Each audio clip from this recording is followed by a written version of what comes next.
नमस्कार, good afternoon. स्वागत है आप सभी विद्यार्थियों का Sita Chaudhary history YouTube channel पर। स्वागत करती हूं मैं आप सभी विद्यार्थियों का। तो जैसा कि आपको पता है कि हम भारतीय इतिहास के जो बहुत ही महत्वपूर्ण प्रश्न हैं, जो आपकी रीट की एग्जाम जो कि 4-5 दिन बाद आपकी होने वाली है, ठीक है, उस एग्जाम की बारे में अगर हम बात करें, 23 और 24 तारीख को जो एग्जाम है वहां पे जो महत्वपूर्ण प्रश्न आपके आ सकते हैं, उन प्रश्नों के बारे में आज हम बात करेंगे, डिस्कस करेंगे। तो आज का जो पहला प्रश्न है वो क्या है, स्क्रीन पर आपको दिख भी रहा है। सभी को नमस्ते, गुड आफ्टरनून, राधे राधे। हाँ भाई, पहला प्रश्न, निम्नलिखित में से कौन सा युग्म सुमेलित नहीं है? कौन सा युग्म सुमेलित नहीं है, ये प्रश्न पूछा है। इसमें कौन सा युग्म सुमेलित नहीं है? एक तरफ तो दिया गया है अकबर के द्वारा उठाए गए कदम, दूसरी तरफ दिया गया है उनका क्रियान्वयन का वर्ष। तीर्थ यात्रा कर का उन्मूलन, जजिया कर का उन्मूलन, महजर की उद्घोषणा, दीन इलाही की स्थापना। अब क्रियान्वयन का वर्ष की बात करें तो कब क्या था? 1562, 1564, 1579, 1582। ठीक है, क्या होगा? निम्नलिखित में से कौन सा युग्म सुमेलित नहीं है? नहीं है पूछा है, कौन सा सुमेलित नहीं है बताइएगा। तीर्थ यात्रा कर का उन्मूलन 1562 में हुआ था क्या? तीर्थ यात्रा कर का नहीं, 1563 में हुआ था। जजिया कर का उन्मूलन 64 में हुआ था। महजर की घोषणा 79 में हुई थी। दीन इलाही की 82 में हुई थी। ये सारी बातें सही हैं, लेकिन जो पहला ऑप्शन दे रखा है यहाँ पे, 1562 में तो दास प्रथा को समाप्त किया था, और तीर्थ यात्रा को कब समाप्त किया था? 1563 में किया था। और क्वेश्चन में क्या पूछा गया है? कौन सा सुमेलित नहीं है? ऐसा ही तो पूछा गया है, तो कौन सा नहीं है सुमेलित? ये पहला ही यहाँ पे क्या नहीं है? सुमेलित नहीं है। जिस पे विद्यार्थी ने पहला ऑप्शन दिया है उनका सही है, और बाकियों का यहाँ पे क्या माना जाएगा? गलत। सेकंड क्वेश्चन, भक्ति आंदोलन के आदि पुरुष किसको कहा जाता है? रामानंद को, शंकराचार्य को, चैतन्य महाप्रभु को, रामानुज को? बताइए क्या होगा। आज का सेकंड क्वेश्चन है। सेकंड क्वेश्चन, भक्ति आंदोलन का आदि पुरुष किसको कहा जाता है? भक्ति आंदोलन का आदि पुरुष किसको कहा जाता है? रामानंद होगा, शंकराचार्य होगा, चैतन्य महाप्रभु होगा, या फिर रामानुज होगा? ए होगा, बी होगा, सी होगा, या फिर डी होगा? जल्दी से कमेंट कीजिए, क्या सही उत्तर होगा इस प्रश्न का। भक्ति आंदोलन का आदि पुरुष किसको कहा गया है? भक्ति आंदोलन का आदि पुरुष रामानंद, शंकराचार्य, चैतन्य महाप्रभु, रामानुज। सही आंसर क्या होगा इसमें? ऑप्शन नंबर बी होगा, शंकराचार्य। ठीक है, उत्तर भारत में भक्ति आंदोलन की शुरुआत किसके द्वारा की गई थी? रामानंद के द्वारा की गई थी। चैतन्य महाप्रभु, इनका संबंध कहां से है? बंगाल से है। ठीक है, तो आदि पुरुष इनमें से किसको कहा गया है? शंकराचार्य को। आज का सेकंड प्रश्न है जिसका उत्तर हो गया ऑप्शन नंबर बी। तीसरा क्वेश्चन आज का, सभी विद्यार्थियों को इसका आंसर देना है। कौन से संत शिवाजी के समकालीन थे? तुकाराम, एकनाथ, संत ज्ञानेश्वर, नामदेव? ये बता देना। बताओ कौन से संत शिवाजी के समकालीन थे? बहुत अच्छा प्रश्न है जिसका आंसर आप सभी को देना है। कौन सा संत इनमें से शिवाजी के समकालीन था? तुकाराम, एकनाथ, ज्ञानेश्वर, या फिर नामदेव? कौन सा सही उत्तर होगा? ए, बी, सी और डी में से? जल्दी से आंसर कीजिए सर। ए होगा, बी होगा, सी होगा, या फिर डी होगा? कौन सा संत शिवाजी के समकालीन माना गया है? तुकाराम, एकनाथ, संत ज्ञानेश्वर, या नामदेव? इसमें जो सही आंसर क्या होगा? सही आंसर होगा ऑप्शन नंबर ए, तुकाराम। ठीक है, तो सही आंसर हो गया ऑप्शन नंबर ए, तुकाराम। ठीक है, अगला क्वेश्चन, शेख अहमद सरहिंदी को बंदी बनाया गया था किसके द्वारा? हुमायूं के द्वारा, अकबर के द्वारा, जहांगीर के द्वारा, शाहजहां के द्वारा? बहुत अच्छा प्रश्न है ये। किसके द्वारा बंदी बनाया गया था इनको? शेख अहमद सरहिंदी को किसके द्वारा बंदी बनाया गया था? फटाफट से उत्तर दीजिए। शेख अहमद सरहिंदी को किसके द्वारा बंदी बनाया गया था? सेकंड क्वेश्चन है आज का, फटाफट से आंसर कीजिए, इसका क्या होगा? शेख अहमद सरहिंदी को किसके द्वारा बंदी बनाया गया था? शेख अहमद सरहिंदी को किसके द्वारा बंदी बनाया गया था? बताइए। ए होगा, बी होगा, सी होगा या डी होगा? शेख अहमद सरहिंदी को हुमायूं, अकबर, जहांगीर, शाहजहां। तो इस प्रश्न का सही उत्तर होगा कट्टर। देखो ये विरोधी था इसका, इसलिए इसने बंदी बनाया था। तो 41 नंबर के क्वेश्चन का आंसर होगा ऑप्शन नंबर बी। संत कवि आलवारों का आराध्य देव, आलवारों का आराध्य देव कौन था? भगवान शिव, भगवान विष्णु, कृष्ण या राम? आलवार जो भगवान विष्णु के उपासक थे वो आलवार कहलाए, और जो भगवान शिव के उपासक थे वो क्या कहलाए? नैनार कहलाए। क्या कहलाए वो? नैनार कहलाए। इस प्रकार से इस प्रश्न का जो सही उत्तर होगा ऑप्शन नंबर बी होगा, आलवार जो भगवान विष्णु के क्या माने गए थे? उपासक माने गए थे। पुष्टि मार्ग के संस्थापक कौन थे? पुष्टि मार्ग, चैतन्य, रामानंद, मीरा, वल्लभाचारी। फटाफट से आंसर कीजिए। ए होगा, बी होगा, सी होगा या फिर डी होगा? पुष्टि मार्ग के संस्थापक कौन थे? जल्दी से आंसर कीजिए। पुष्टि मार्ग के संस्थापक कौन थे? पुष्टि मार्ग के संस्थापक कौन थे? ठीक है, पुष्टि मार्ग के संस्थापक कौन थे? ए होगा, बी होगा, सी होगा या डी होगा?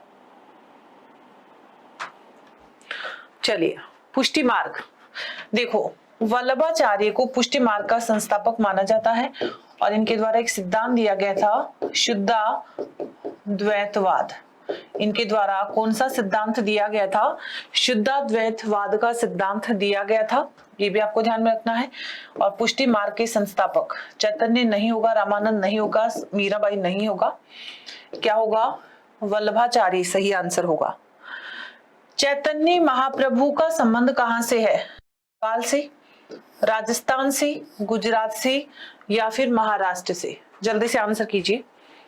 चैतन्य महाप्रभु का संबंध कहां से था? बंगाल से, राजस्थान से, गुजरात से या महाराष्ट्र से? चैतन्य महाप्रभु का संबंध किससे था? बंगाल, राजस्थान, गुजरात या फिर महाराष्ट्र? जल्दी से आंसर करो, क्या होगा आंसर? चैतन्य महाप्रभु के लिए पूछा है, महाराष्ट्र होगा, गुजरात होगा, राजस्थान होगा या बंगाल होगा? चैतन्य महाप्रभु का संबंध कहां से माना जाता है? क्या होगा? ए, बी, सी या डी? क्या होगा? ए होगा। चैतन्य महाप्रभु का संबंध कहां से माना जाता है? बंगाल से माना जाता है और इन्हीं के द्वारा भक्ति में नृत्य प्लस कीर्तन को जोड़ा गया था। इन्हीं के द्वारा भक्ति में नृत्य और कीर्तन को जोड़ा गया था। तो इनका संबंध कहां से माना जाता है? बंगाल से माना जाता है। चैतन्य महाप्रभु का संबंध किससे है? क्या आंसर करना? बंगाल। ये भक्ति में नृत्य और कीर्तन की शुरुआत किसके द्वारा की गई थी? तो भी आंसर क्या करना? चैतन्य महाप्रभु। ठीक है, अगला प्रश्न, सूची फर्स्ट को सूची सेकंड के साथ में सुमेलित करके आपको यहाँ पर राइट आंसर देना होगा कूट की सहायता से। सूची फर्स्ट और सूची सेकंड। सूची फर्स्ट में कबीर, मीराबाई, गुरु नानक, चैतन्य महाप्रभु। सूची सेकंड में बंगाल, तलवंडी, मेड़ता, बनारस। बताइए क्या होगा सही आंसर? 4, 3, 2, 1 पहला ऑप्शन। दूसरा ऑप्शन 4, 2, 3, 1। तीसरा ऑप्शन 2, 4, 3, 1। चौथा ऑप्शन 2, 4, 1, 2। क्या सही होगा बताइए फटाफट से। सूची फर्स्ट को सूची सेकंड के साथ में सुमेलित करके आपको क्या करना होगा? कूट की सहायता से सही आंसर देना होगा। ऊंट की सहायता से आपको क्या करना होगा भाई, सही आंसर देना होगा। कबीर का संबंध कहां से, मीराबाई का संबंध कहां से, गुरु नानक का संबंध कहां से, चैतन्य महाप्रभु का संबंध कहां से, ये बताना है यहाँ पे। कबीर का संबंध कहां से है भाई, बताओ, बनारस। मीराबाई का संबंध कहां से है, मेड़ता। गुरु नानक का संबंध तलवंडी। चैतन्य महाप्रभु का संबंध बंगाल। ठीक है, तो आंसर निकल के क्या आया, ए का क्या होगा 4, बी का क्या होगा 3, सी का क्या होगा 2, डी का क्या होगा 1। 4 3 2 1 किसमें है, देखो 4 इसमें भी है, 4 इसमें भी है, लेकिन फिर 3 आना चाहिए। 3 इसमें है, इसमें 2 है, यानी ये तो गलत हो गया। फिर 2 है, फिर 1 है, फिर 2 है, फिर 1, यानी आंसर क्या निकल के आ चुका है, ऑप्शन नंबर ए, है ना। सूची को मैच करके हमने जो आंसर निकाला है उसके अकॉर्डिंग हमारा कौन सा आंसर यहाँ पे सही सेट हो रहा है, ऑप्शन नंबर ए सेट हो रहा है, 4 3 2 1। ठीक है, महाराणा प्रताप के हाथी का क्या नाम था, बहुत अच्छा प्रश्न है, पूछा गया था आरपीएससी में। महाराणा प्रताप के हाथी का क्या नाम था, राम प्रसाद, चेतक, मर्दाना या वीर प्रसाद, बताइए। महाराणा प्रताप के हाथी का क्या नाम था, महाराणा प्रताप के हाथी का क्या नाम था। हाथी का पूछा है, पिछली बार बहुत सारे बच्चे घोड़े का नाम करके आ गए थे, फिर है ना, आज तक घोड़ा घोड़ा पढ़ते आए हैं तो बहुत सारे विद्यार्थी घोड़ा ही करके आ गए थे उसमें, क्योंकि पहले ऑप्शन में चेतक दे रखा था और दूसरे ऑप्शन में राम प्रसाद दे रखा था, है ना। क्या होगा बताइए, महाराणा प्रताप के हाथी का क्या नाम था, महाराणा प्रताप के हाथी का क्या नाम था, ये क्वेश्चन पूछा है यहाँ पे। महाराणा प्रताप के हाथी का क्या नाम था।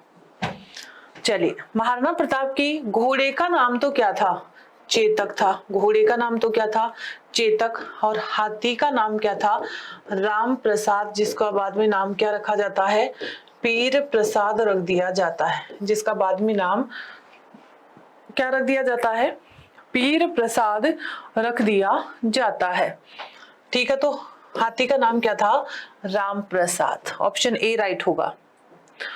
शेरशाह सूरी का अंतिम अभियान किस शासक के विरुद्ध था, बहुत अच्छा क्वेश्चन है। शेरशाह सूरी का अंतिम अभियान किस शासक के विरुद्ध था, कालिंजर, मारवाड़, रणथंबोर या मालवा। 4 ऑप्शन है, उनमें से सही आंसर आपको देना है। ए होगा, बी होगा, सी होगा या फिर डी होगा। ए होगा, बी होगा, सी होगा या फिर डी होगा। कालिंजर, मारवाड़, रणथंबोर या मालवा। शेरशाह सूरी, देखो ये सूरी वंश का एक महत्वपूर्ण शासक था जिसने हुमायूं को पराजित किया था।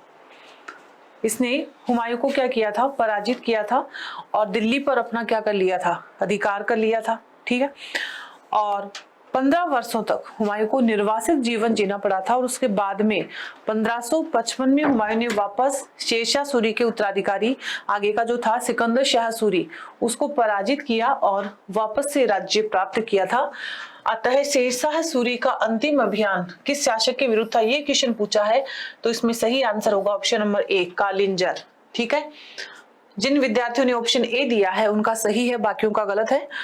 फटाफट से क्लास को लाइक कर दो, शेयर कर दो, और जो विद्यार्थी नया है वो अपने चैनल को सब्सक्राइब कर देना, ताकि आगे की जो भी नोटिफिकेशन है, रीट एग्जाम के बाद में हम ग्रेड 3 की तैयारी करने वाले हैं, ग्रेड 1 की तैयारी करने वाले हैं, ग्रेड 2 की तैयारी करने वाले हैं, ठीक है, आरएस की तैयारी करने वाले हैं, तो उनका जो भी क्लासेस शुरू होंगी आगे, उनका नोटिफिकेशन आप तक पहुंचता रहे, उसके लिए आपको चैनल को सब्सक्राइब करना होगा, ताकि आपके पास जो भी जरूरी सूचना है वो टाइम पे आपको मिल जाए। ठीक है, तो फटाफट से लाइक कर दो, शेयर कर दो। इस प्रश्न का सही उत्तर क्या हो गया, ऑप्शन नंबर ए, कालिंजर। ठीक है, चलिए अगले प्रश्न की ओर चलते हैं। नेक्स्ट क्वेश्चन क्या है, अकबर ने जब चित्तौड़गढ़ पर आक्रमण किया था उस समय 1567 में, उस समय वहां का शासक कौन था, महाराणा प्रताप था, महाराणा उदय सिंह था, जयमल था या फिर महाराणा अमर सिंह था। बताइए क्या होगा। अकबर ने जब चित्तौड़ पर आक्रमण किया था, उस समय चित्तौड़ का शासक कौन था? उस समय चित्तौड़ का शासक कौन था? महाराणा प्रताप, महाराणा उदय सिंह, जयमल या फिर महाराणा अमर सिंह? बताइए क्या होगा। उस समय चित्तौड़ का शासक था कौन? ये क्वेश्चन पूछा है यहाँ पे। अकबर के चित्तौड़ आक्रमण के समय वहां का शासक कौन था? क्या महाराणा प्रताप था? नहीं, महाराणा प्रताप तो 1572 में उदय सिंह की मृत्यु के बाद में शासक बनता है। और उदय सिंह, महाराणा प्रताप के पिता कौन थे? उदय सिंह थे। यानी 1572 से पहले अगर हम बात करते हैं तो मेवाड़ के जो महाराणा थे वो कौन थे? महाराणा उदय सिंह। यानी उदय सिंह का बेटा था महाराणा प्रताप और महाराणा प्रताप का बेटा था अमर सिंह, ठीक है, जो कि महाराणा प्रताप की मृत्यु के बाद में शासक बनता है। और महाराणा प्रताप की मृत्यु कब होती है? 1597 में होती है, ठीक है। लेकिन 1567 में जब अकबर ने चित्तौड़ पर आक्रमण किया था उस समय यहाँ का शासक कौन था? उदय सिंह था, ठीक है। तो सही आंसर क्या हो गया? Option number second, Uday Singh. आपको ये पता भी होगा कि उदय सिंह सुरक्षा की दृष्टि से गिरवा की पहाड़ियों में चले जाते हैं और युद्ध का भार जयमल और फत्ता को सौंप जाते हैं। जयमल और फत्ता इस युद्ध में वीर गति को प्राप्त होते हैं और फत्ता की पत्नी फूल कंवर के नेतृत्व में यहाँ पर जोहर होता है, जिसको चित्तौड़ का तीसरा साका कहा जाता है। साका, केसरिया प्लस जोहर बराबर साका होता है। पुरुष जब केसरिया करेंगे और महिलाएं जब क्या करेंगी? जोहर करेंगी, तो उसको क्या कहेंगे हम? साका कहेंगे। चित्तौड़गढ़ में 3 साका होते हैं।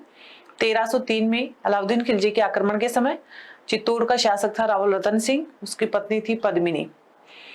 1534 में गुजरात के शासक बहादुर शाह ने जब अटैक किया था कर्मावती, जो उस समय शासन संभाल रही थी, और उसके बाद में 1567 की बात करें तो उदय सिंह के समय जयमल और फत्ता वीरगति को प्राप्त हो जाते हैं। तो 3 साका होते हैं मेवाड़ में, लेकिन राजस्थान का प्रथम साका रणथंभौर वाला माना जाएगा। 1301 में अलाउद्दीन खिलजी ने रणथंभौर पर आक्रमण किया था, उस समय रणथंभौर का शासक था कौन? हमीर देव चौहान, ठीक है। रंगा देवी उसकी पत्नी थी। तो इस प्रश्न का सही उत्तर क्या हो गया? Option number B.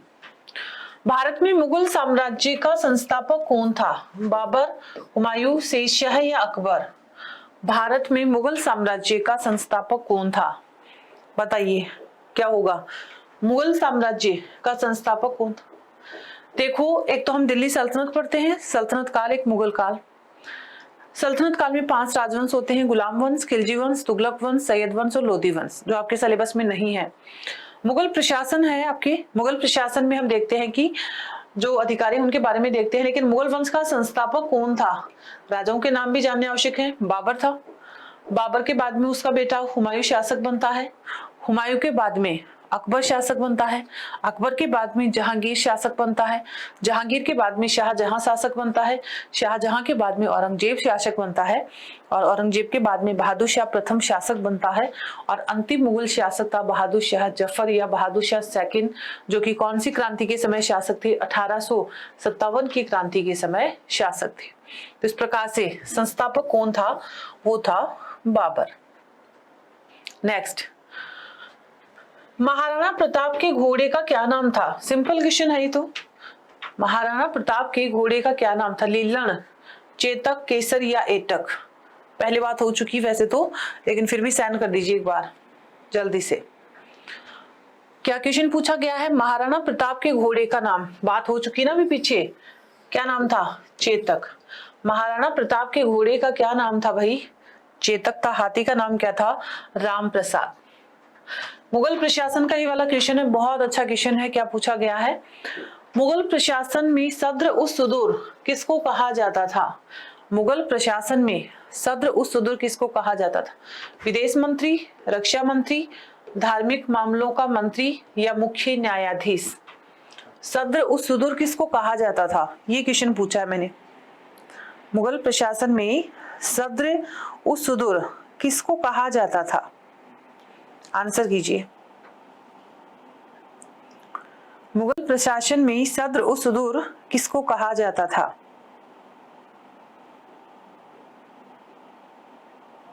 जल्दी कीजिए आंसर। ए होगा बी होगा, सी होगा या डी होगा? सदर और सुदूर। देखो मुख्य न्यायाधीश ये तो क्या होता था, काजी का पद होता था, ठीक है। लेकिन सदर और सुदूर धार्मिक मामलों में राजा को सलाह देता था, धार्मिक मामलों का अध्यक्ष होता था, धार्मिक मामलों का क्या होता था, मंत्री होता था। कौन? सदर भी बोल सकते हैं उसको, या सदर उस सुदूर के नाम से भी उसको जाना जाता है, ठीक है। नेक्स्ट क्वेश्चन, मुगल प्रशासन में केंद्रीय वित्त मंत्री को कहा जाता था, केंद्रीय वित्त मंत्री को क्या कहा जाता था? वाकिया नवीस, सदर सुदूर, दीवाने आला, मीर बख्शी। बताइएगा, ए होगा, बी होगा, सी होगा या फिर डी होगा? ए होगा, बी होगा, सी होगा या डी होगा? बताइएगा। केंद्रीय वित्त मंत्री के लिए पूछा है, किसको कहा जाता था? केंद्रीय वित्त मंत्री को क्या कहा जाता था? वाकिया नवीस, सदर सुदूर, दीवाने आला, मीर बख्शी। बताओ क्या होगा? मुगल काल में केंद्रीय वित्त मंत्री को क्या कहा जाता था भाई? दीवान कहा जाता था। राजस्व से संबंधित जो भी मामले होते थे, राजस्व से संबंधित जो भी मामले होते थे, वो सारे के सारे मामले किसके द्वारा देखे जाते थे? दीवाने आला, इसके दीवान, ठीक है, मुख्य दीवान जो होता था उसके द्वारा ही देखे जाते थे। मासिक अनुपात के आधार पर मनसबदारी प्रथा की उत्पत्ति कहां से हुई? हुमायूं, अकबर, जहांगीर या शाहजहां? यानी आपको ये बताना है, मनसबदारी प्रथा हम सब जानते हैं कि अकबर ने शुरू की थी 1567 में, लेकिन उस मनसबदारी प्रथा में किसने मासिक अनुपात का नियम दिया था? ठीक है, बताइए, ए होगा, बी होगा, सी होगा या डी होगा? मनसबदारी प्रथा में मासिक अनुपात का नियम किसने दिया था? बताइए।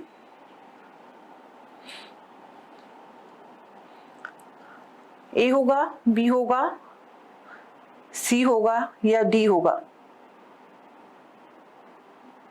मासिक अनुपात जिसको मंथ स्केल भी कहते हैं, देखो दुअस्पा सिंहस्पा एक नियम ये भी है, ये भी ध्यान में रखना। दुअस्पा सिंहस्पा, ठीक है।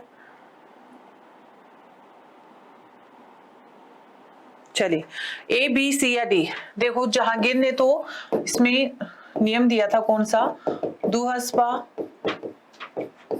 सिंहस्पा, दुहस्पा सिंहस्पा। मासिक अनुपात या मंथ स्केल का नियम, मासिक अनुपात या मंथ स्केल का नियम किसके द्वारा दिया गया था? शाहजहां के द्वारा दिया गया था, ठीक है। तो क्या होगा इस प्रश्न का? मनसबदारी प्रथा शुरू किसने की? अकबर ने 1567 में। उसमें दुहस्पा सिंहस्पा का नियम किसने दिया था? जहांगीर ने दिया था। मंथ स्केल का नियम किसने दिया था? शाहजहां ने दिया था, ठीक है ना। मासिक अनुपात का नियम किसने दिया था? शाहजहां। आईने अकबरी में अबुल फजल ने मनसबदारों की कितनी श्रेणियों का उल्लेख किया है? बहुत अच्छा क्वेश्चन। 22, 33, 44, 66। आईने अकबरी में, अच्छा प्रश्न है, आंसर कीजिए सभी विद्यार्थी इसका। क्या होगा? आईने अकबरी में अबुल फजल ने मनसबदारों की कितनी श्रेणियों का उल्लेख किया है?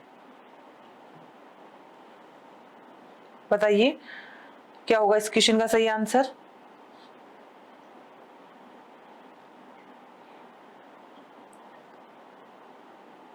मनसबदारों की कितनी श्रेणियों का उल्लेख किया है, ये पूछा है मैंने।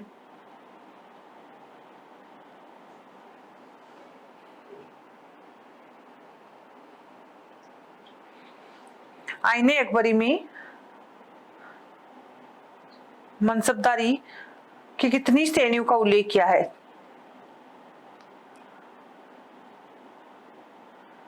फटाफट से आंसर कीजिए। 22 होगा, 33 होगा, 44 होगा या 66 होगा? क्या होगा सही उत्तर?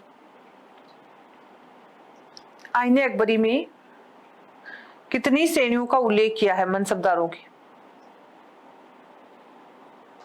चलिए क्या होगा, क्या बता रहे हैं आप लोग? 66 हो गए, 33 हो गए, इन दोनों में से होगा क्वेश्चन का आंसर। तो ABCD बताओ क्या है। ओके वेरी गुड, 66 सही। क्या होगा इसमें, 66 सही होगा इसमें। ठीक है, चलते हैं नेक्स्ट क्वेश्चन की ओर। अलतमगा जागीर देने का प्रचलन किसने किया था। अलतमगा जागीर देने का चलन का आरंभ किसने किया था। जहांगीर, अकबर, शाहजहां या औरंगजेब। जल्दी से बताइए क्या होगा। अलतमगा जागीर, ठीक है, अलतमगा जागीर देने का प्रचलन किसने किया था। अलतमगा, ठीक है, अलतमगा जागीर देने का चलन प्रारंभ किया जहांगीर ने। बताइए क्या होगा इसमें सही आंसर।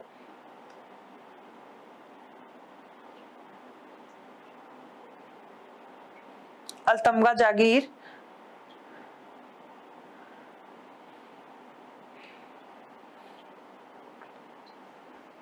हाँ जी, मुगल काल में किया था, लेकिन किसने किया था इसके बारे में पूछा है मैंने। किसके द्वारा किया गया था। ए होगा, बी होगा, सी होगा या फिर डी होगा। अलतमगा जागीर, ठीक है, अलतमगा जहांगीर, अकबर, शाहजहां या औरंगजेब। क्या होगा इसका आंसर। ऑप्शन नंबर सी होगा शाहजहां। ठीक है, मुगल प्रशासन में मीर बहरी किसको कहा जाता था। बताइएगा, मुगल प्रशासन में किसको मीर बहरी कहा जाता था। नेक्स्ट क्वेश्चन क्या पूछा गया है, मुगल प्रशासन में किसको मीर बहरी कहा गया है। मुगल प्रशासन में किसको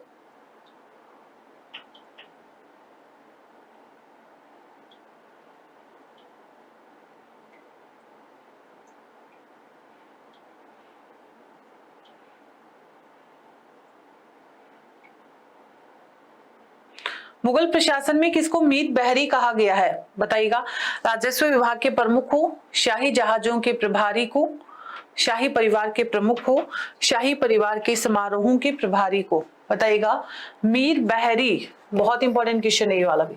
मुगल प्रशासन में, मुगल प्रशासन आपके टॉपिक में दे रखा है, उसका क्वेश्चन है।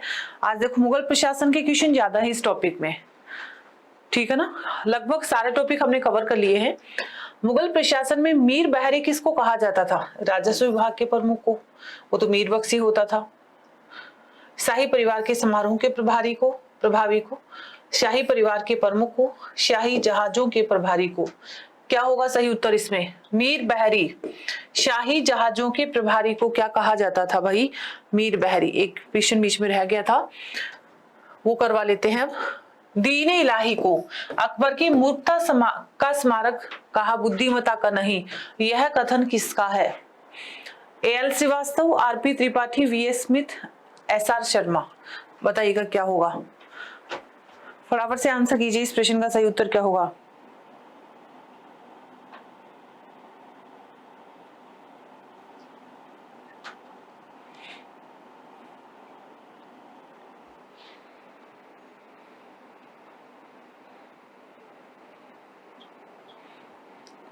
बताइए आंसर क्या होगा। दीन इलाही अकबर की मूर्खता का स्मारक था, बुद्धिमता का नहीं, यह कथन किसका है। यह कथन किसका है। AL श्रीवास्तव का, RP त्रिपाठी का, VS स्मिथ का, SR शर्मा का। बताओ क्या होगा आंसर, फटाफट से आंसर कीजिए इसका। किसने कहा था, VS स्मिथ ने कहा था, यानी इसका आंसर होगा ऑप्शन नंबर सी। तो ये थे आज के आपके 20 क्वेश्चन आपके एग्जाम के लिए जो बहुत ही महत्वपूर्ण है। अच्छे लगे हो तो क्लास को लाइक कर देना, शेयर कर देना और चैनल को सब्सक्राइब भी कर देना। कल और भी महत्वपूर्ण प्रश्नों के साथ हम मिलने वाले हैं 5 बजे, तो मिलते हैं कल। तब तक के लिए सभी विद्यार्थियों को धन्यवाद।